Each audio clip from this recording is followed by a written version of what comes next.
Now the rest of the story. In 1933, screen actors had a name for rotten movie scripts like this one. This one, entitled Night Bus, they called it Siberia. If you got stuck acting in that movie, it was like being sent to Siberia. The two main characters in Night Bus were a spoiled heiress and a bohemian Greenwich Village-type painter. The plot, such as it was, involved their meeting on a bus and spending the next 2 hours as comrades, pulling their resources and bickering and hitchhiking. The script had made its way somehow to the desks of Columbia Pictures executives, and when they met on the subject, the consensus was dismal. Night Bus was, quote, froth trivia, just another bus picture. No suspense, no heart, no oomph, no nothing, they agreed. And even if it were a good script, Columbia's executives concurred. Most of its scenes were exteriors and winter was coming. The weather would make for an arduous, expensive production. But for some reason, his executives' apprehensions notwithstanding, Columbia president Harry Cohn gave Night Bus a green light. So now what? Well, casting. The way studio star trading worked in those days, MGM owed Columbia a star. So Harry Cohn called Louis Mayer, MGM's president, and asked for Myrna Loy to play the spoiled heiress in Night Bus, and Myrna Loy read the script, but she flat out turned it down. All right, said Harry.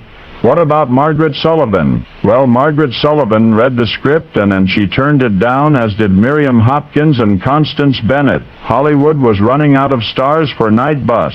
So once more, Columbia executives convened, and after a torrent of I told you so's and a one-week script-fixing session, Columbia's Cohn approached MGM's mayor with another request, Robert Montgomery as leading man. But Robert Montgomery read the script and then he turned it down. But then Louis Mayer got a brilliant self-serving idea. There was a small potatoes actor on MGM's payroll, a fellow named Bill. Bill was being a bad boy at MGM, resisting his gigolo typecast and demanding higher pay. This surefire loser called Night Bus would serve as the ideal punishment. So Louis Mayer suggested him, and Harry Cohn reluctantly accepted him, and then Bill grudgingly took the part.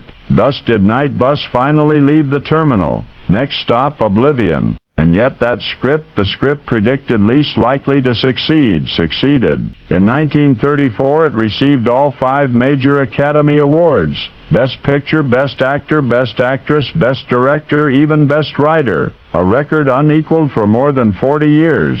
Because in the subtle reconfiguration of that irredeemable script, the spoiled heiress character had been transformed into a bored heiress, and the bohemian painter into a rebellious reporter. The name of the script was also changed to It Happened One Night. So Louis Mayer's scheme had backfired. As president of MGM, he had sought to punish a petulant actor on his payroll by forcing him to accept the lead in an unpromising production, and instead he made a superstar of Bill, William Clark Gable. Only now you know the rest of the story.